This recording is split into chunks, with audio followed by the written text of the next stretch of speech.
In this video, we're going to be working on acceptance to stimulus, and in this case, we're using the flag. You can use anything you like for this. So you might find that with your horse, the flag is too much to begin with, so you might just choose to use your hand or whatever the horse is comfortable with and build up to being able to use the flag, applying the same principles. So I start off by just sending Oliver out around me on the circle. I'm going to gather my lead rope in half as we want to be in quite close for this exercise. So I start off by just bringing the flag up to Oliver, and I'm looking to see where does his comfort zone ends. So what I'm going to do here, and each time I get a little bit closer, I take the flag away. So here we see Oliver begins to take flight. So I keep the flag there, and I put a bit of a bend through his body until he relaxes a little bit, and as soon as he relaxes, then I drop the flag down away from him. So what we're looking for is rhythm, relaxation, acceptance to stimulus, and focus. So he seems kind of okay with the flag and the space around him, not 100%, but he's more worried about it touching him. So here you can just see I'm following him, and then as soon as he relaxes a little bit, taking it away from him.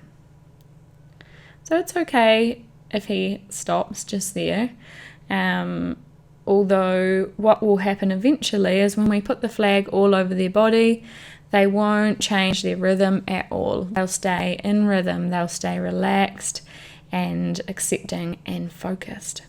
So it's important that we apply our quality time here as well, especially when they're finding it quite tricky like Oliver is here. Although he's just a young horse and he's never had much of any handling at all, so this is all new stuff to him.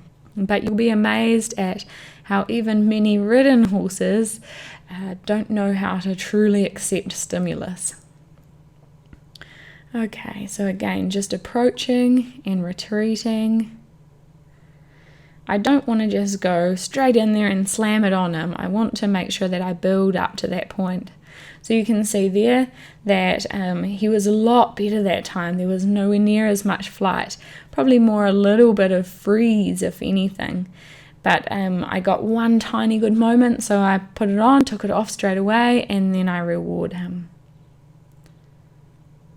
So especially in the beginning, we want to really reward them for trying, because it's all very confusing to them.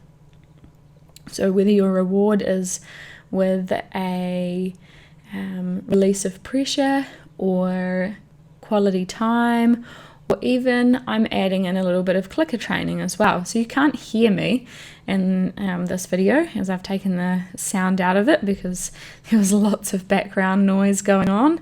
But at the same time I'm releasing the flag, I'm clicking and then bringing him in for a treat.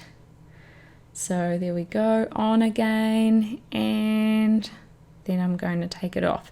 So that time I could leave it on for a little bit longer because he's starting to get the idea that he doesn't have to be fearful of the flag, that there's always going to be a release of pressure.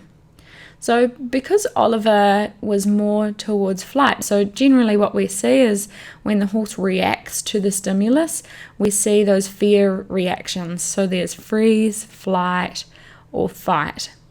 Usually a horse will only ever fight if they feel that their ability to take flight has been taken away from them, or if you're working with a horse that has previously been very shut down and they feel like their only out is to kick or to fight to the thing that is causing them to be scared. So if you have a horse that takes flight, like Oliver did in here, I put a bit of bend through his body. What I aim to do is sort of lift my hand up towards the wither like we do in our half halt to put some bend through the body. And as soon as they find relaxation, then I release. Or if you have a horse that tends to freeze more, what you'll do is, again, you'll leave the flag on there. You don't want to take it off, because if you take it off, then you've basically just taught them to freeze or to take flight.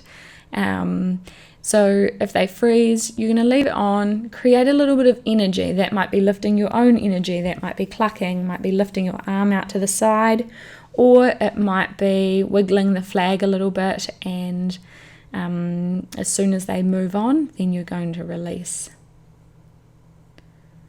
So just there, I started to add in a new spot. So we always start off just going to that one spot, and I found for most horses, they're most confident when we apply the stimulus on their hip.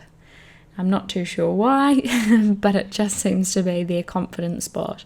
Many horses hold a lot of tension in their shoulders, so that's sort of one of the last areas that we approach with the flag. And we know that just like us humans, they hold quite a bit of tension there when they're stressed or anxious. So once you've got that first spot good, it doesn't have to be 100% perfect. Then you can start there and slide down to the next bit. So I'm kind of tracing the outline of him. So you would have seen there that I started off by putting on his hip, and that looked pretty good. So then I slid it down kind of to the point of his bum. And all the way that I'm sliding down there, I'm looking for, does this spot cause any reaction? Am I going outside his comfort zone? If it does, then I'll stay there at that point, or just before it, wait till I find relaxation and rhythm, and then take it away. So there we start at the top, sliding down a little bit further this time. It's kind of flapping around his leg a little bit, and he got a little bit worried. But I stayed there until we had a moment of rhythm, and then I took it away. A rhythm or relaxation, the two kind of go hand in hand, but you're looking for any sign heading towards acceptance. And then, of course, lots of quality time, taking the pressure off him.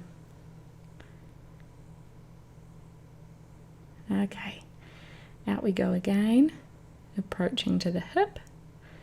That looks pretty good, sliding down, and even that looks pretty good. So you can see that when we have fairly good timing and good intention, the horse learns pretty quickly that they don't need to be fearful of the stimulus.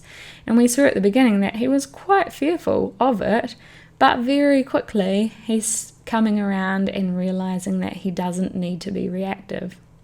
So how this relates to our floating is we want our horse to feel safe and comfortable with things touching them. Remember that the float is a stimulus in itself.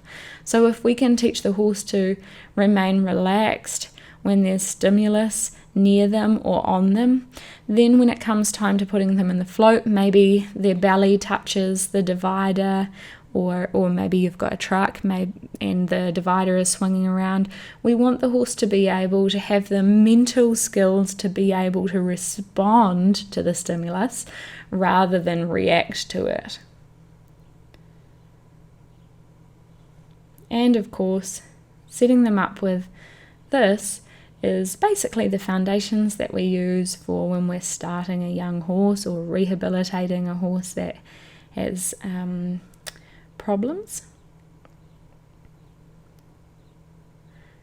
So you can imagine that it would go through into helping with a whole bunch of problems that we see cropping up in our day-to-day with our horses.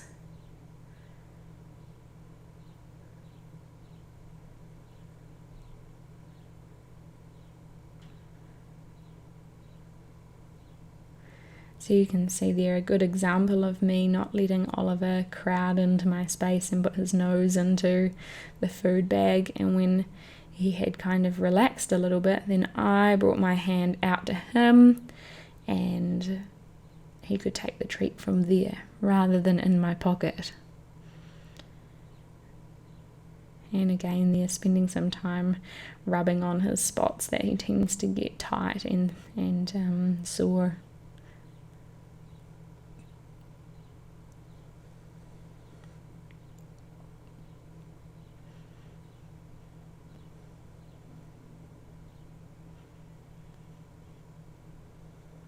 And off we go again.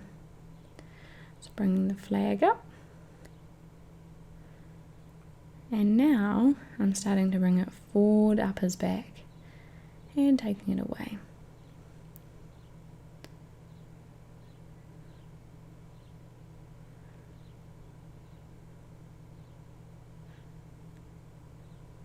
Making sure we get lots of good quality time in there. So you can see that in our training, there's more not doing than there is doing, because it's in the not doing parts that our horses really get to process and learn. If we do too much of the doing side of things, then we can go backwards, we can turn our horses sour. Okay, so there we're approaching the shoulder. He's a little bit worried about that, and take it away. So always slide up towards the shoulder rather than just slamming it straight on the shoulder, because if we sort of just go straight to the shoulder, we go in and out of the horse's blind spot, so all of a sudden they can't see it, and then all of a sudden it's right there, and they tend to get a fright. So in these first stages, when we're introducing it, make sure that you slide to that spot so that they are aware that it's coming. So it's kind of being polite to the horse and having some respect for them as well.